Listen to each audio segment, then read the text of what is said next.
Okay, so I just released an article on my blog entitled "Fruit and Sensitive Teeth. Don't Blame the Fruit." So a lot of people, get a hold of me and say that they would love to do the high fruit diet, but their teeth are very sensitive and they're very worried about losing their teeth or getting more tooth damage if they go on fruit. Well, fruit is what you need to be eating, because if you're having these teeth problems, that's an acidosis problem. You have an acidic mouth, and your saliva is acidic, your gums are acidic, and it's destroying your teeth and your mouth.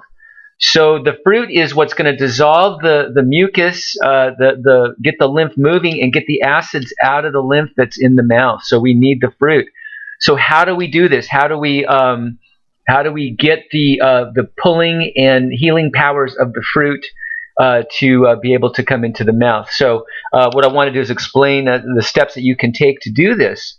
Okay, so to realkalize the mouth, you can start off, if you're very sensitive, you can start off with green drinks. Okay, and green drinks like celery, carrot, parsley, dandelion, cilantro.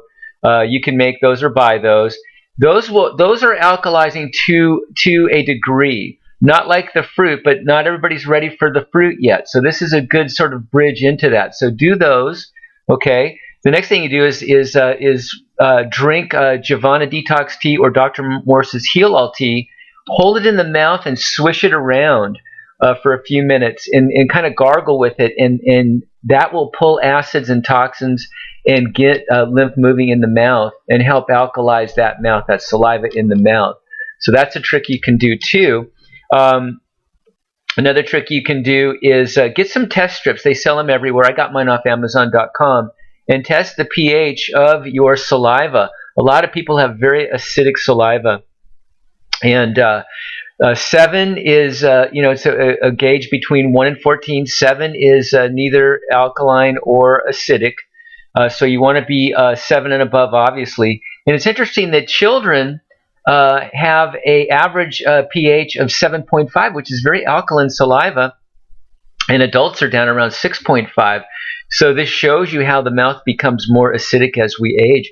And I have to add that the body becomes more acidic as we age unless we move lymph and detoxify and take this seriously. Saving your teeth can have to do with calcium levels too.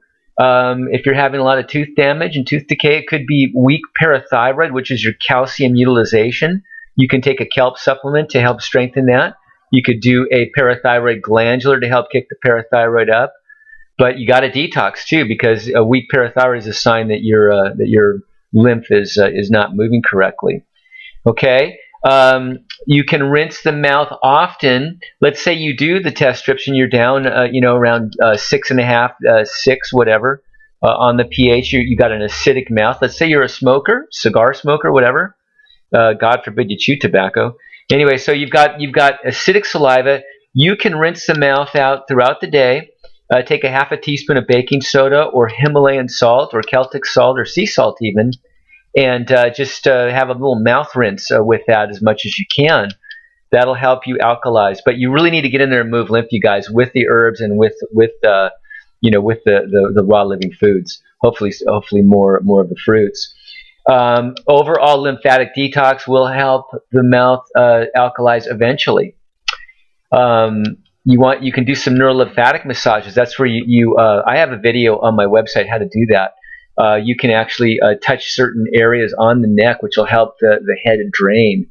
Dr. Morse's upper circulation herbs are really good for that too. Cleaning the GI tract is important because the head sits on top of the GI tract, and it's not going to drain properly if you have a plugged up GI tract. And then make sure that you purchase ripe fruit. A lot of this fruit is picked too early, and unripe fruit is very acidic, and pineapples and kiwis are really notorious for being picked too early. So be careful with that. So yeah, fruit's not the problem. It's acidic lymph in the mouth and that acidic saliva that's really destroying your teeth and your gums and everything. So I hope this helps you, and I hope it helps you lose your fear of the fruit. Okay, good luck.